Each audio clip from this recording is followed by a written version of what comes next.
रहमान रहीम, अस्सलाम वालेकुम। उम्मीद है आप ठीक होंगे, खैरियत से होंगे। तैयब लोच आपकी खिदमत में फिर से हाज़िर है। आज जो हम डिस्कस करने लगे हैं वो सियासतदानों की ताहयात नाअहली का अहम मामला है। आज चीफ जस्टिस काजी फैज़ ईसा की सरबराही में सुप्रीम कोर्ट के लार्जर बेंच ने इस मामले पर जो है वो समाअत की। 7 रुकनी ये लार्जर बेंच था और दौरान समाअत जो है वो बड़ी दिलचस्प सूरत हाल भी पैदा हुई। अब ये मामला क्या है, इसमें थोड़ा डिस्कस करते हैं। दरअसल आपको इल्म होगा कि सुप्रीम कोर्ट ऑफ पाकिस्तान के फ़ैसले की रोशनी में मुतअद्दिद जो पॉलिटिशियंस हैं, जो सियासतदान हैं, वो ताहयात नाअहल हुए।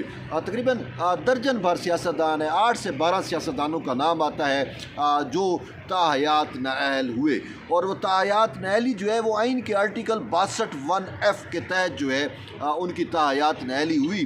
दरअसल ये विंडो ओपन कैसे हुई थी? समीउल्लाह बलोच का ये केस था जिसमें उन्होंने ये दरख्वास्त दायर की थी। तो इसी वजह से ये केस, ताहयात नाअहली का केस जो है वो समीउल्लाह बलोच के नाम से जाना जाता है।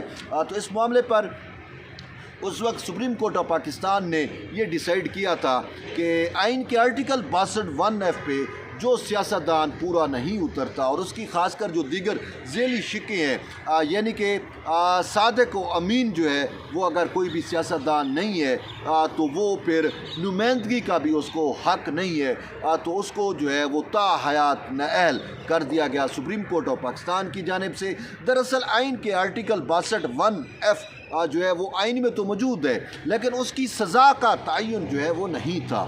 तो उसकी सज़ा के तयन के लिए सुप्रीम कोर्ट से रजू किया गया था, क्योंकि कहा जाता है और ये हकीकत भी है कि सुप्रीम कोर्ट ऑफ पाकिस्तान जो है वो आइन की तशरीह करती है।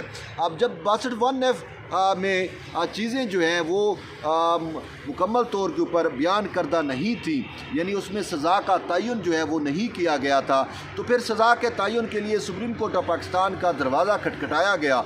और उस वक्त के जो सुप्रीम कोर्ट में जजेस थे उन्होंने ये फ़ैसला किया, आइन की तशरीह करते हुए ये कहा कि जो भी सियासतदान सादिक व अमीन की शिक पे पूरा नहीं उतरता वो जो है ताहयात नाअहल डिक्लेयर होगा।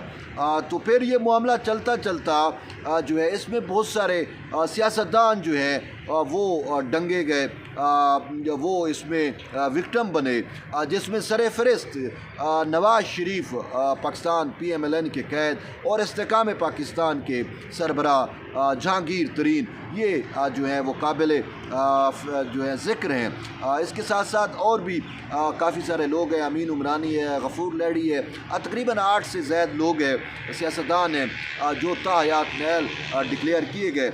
अब ये आइन पाकिस्तान में 62(1)(f) की जो ज़ेली शक्कें हैं, ये सादिक व अमीन की शराइत जो है ये एक साबिक आमिर ज़ियाउल हक़ के दौर में शामिल की गई थी। अब ज़ियाउल हक़ जो है, क्या आज ख़ुद दौरान समाअत चीफ जस्टिस काजी फैज़ ईसा ने जहांगीर तरीन के वकील मखदूम अली ख़ान से पूछा कि ये 62(1)(f) की जो ज़ेली शक्कें हैं, ये शिक्कें हैं, ये शामिल कब की गई थी? तो उनको बतलाया गया कि ज़ियाउल हक़ के दौर में शामिल की गई थी। तो उन्होंने कहा कि ज़ियाउल हक़ का क्या ख़ुद अपना किरदार ऐसा था? क्या ज़ियाउल हक़ जो है वो ख़ुद सादिक व अमीन की शिक पे पूरा उतरते थे?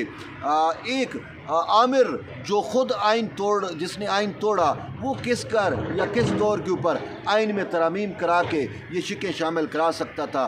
तो यूँ जो उस वक्त के आमिर थे ज़ियाउल हक़, उसके भी किरदार पे आज चीफ जस्टिस काजी फैज़ ईसा ने सवाल उठा दिया और वाज़ेह तौर के ऊपर कह दिया कि वो आमिर जो है क्या उसने जो कुछ किया, क्या उसको अब सब माफ़ है? तो उस पर मखदूम अली ख़ान ने कहा कि जी उसका तो आखिरत में हिसाब होगा। तो यूँ आज इस पर समाअत हुई तो चीफ जस्टिस काजी फैज़ ईसा की ये कोशिश रही, बल्कि पूरे बेंच की ये कोशिश रही कि हम जो है वो इसको कैटेगराइज कर लें और देखें कि कौन इसके हिमायत में है, कौन इसके मुखालिफ है, यानी कि कौन ये चाहता है कि 62(1)(f) के तहत ताहयात नाअहली ही रहे और कौन ऐसा है जो ये चाहता है कि 62(1)(f) کے تحت جو ہے وہ سزا ایک ٹرم کے لیے کر دی جائے یا پھر یہ سزا جو ہے وہ بالکل ہی نہ ہو۔ تو آج اس پر بحث ہوتی رہی، مختلف وکلاء آرگیو کرتے رہے، کچھ حمایت کرتے رہے کہ تاحیات ریلی ہونی چاہیے، کچھ مخالفت کرتے رہے، اور آج دوران سماعت یہ بات بھی سامنے آئی کہ اگر کسی شخص نے ایک جھوٹ بول دیا، اور ویسے بھی یہ کہا گیا کہ صادق و امین ایک ایسی شرائط ہے جس کے اوپر کوئی عام انسان تو پورا ہی نہیں اتر سکتا، اس پر جو ہے وہ پورا اترنے کے لیے جو ہے وہ تو شاید ہی کوئی نبی ہی پورا اتر سکے، ایک عام انسان آپ جیسا مجھ جیسا تو پورا نہیں اتر سکتا۔ اور پھر یہ بھی کہ ایک دفعہ جب جس کو سزا دے دی جائے ایک جھوٹ بولنے پہ یا کچھ کاغذات چھپانے پہ یا صحیح معلومات نہ دینے پہ، اگر کوئی پارلیمنٹیرین جو ہے وہ اس کو کیا تاحیات نااہل کر دیا جائے، تو ایسا تو نہیں ہونا چاہیے۔ پھر یہ بھی کہا گیا کہ ایک جھوٹ بولنے کی سزا تاحیات نااہلی ہے، قتل کرنے والا، ریپ کرنے والا جو ہے وہ ایک ٹرم کے لیے نااہل ہوتا ہے اور پھر وہ دوبارہ عوامی نمائندگی کا وہ ہو جاتا ہے کے لیے اہل ہو جاتا ہے۔ تو انہوں نے کہا کہ یہ کیسے ممکن ہے، کیا یہ تضاد نہیں ہے، کیا ایسا ہونا چاہیے؟ تو بہت ساری چیزیں آج دوران سماعت سامنے آئیں، اور اس پر چیف جسٹس قاضی فیض عیسیٰ کا بھی یہ کہنا تھا کہ الیکشن ترمیمی ایکٹ جو ہے وہ بھی اب فیلڈ میں ہے، اور اس میں پارلیمان نے تاحیات نااہلی ختم کر کے اس کی سزا 1 ٹرم کر دی ہے۔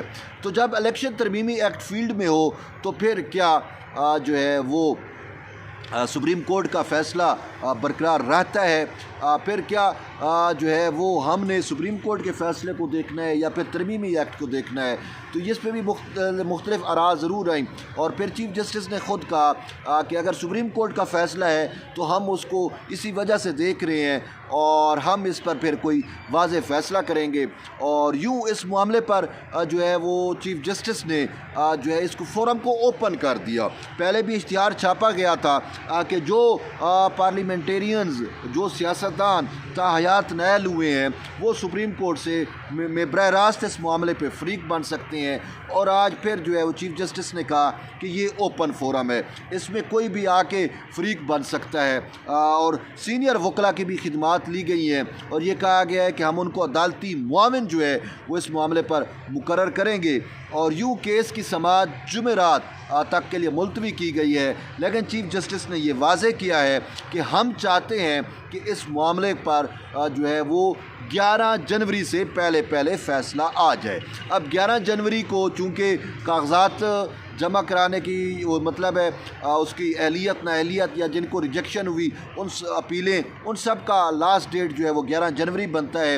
11 جنوری کو تمام امیدوار فائنل ہوں گے، تو اب جو نااہل سیاستدان ہیں ان کے لیے ایک امید کی کرن تو ہے کہ وہ کاغذات بھی جمع کرا رہے ہیں، اور اگر سپریم کورٹ جو ہے وہ تاحیات نااہلی ختم کر دیتی ہے تو وہ الیکشن لڑنے کے اہل ہوں گے۔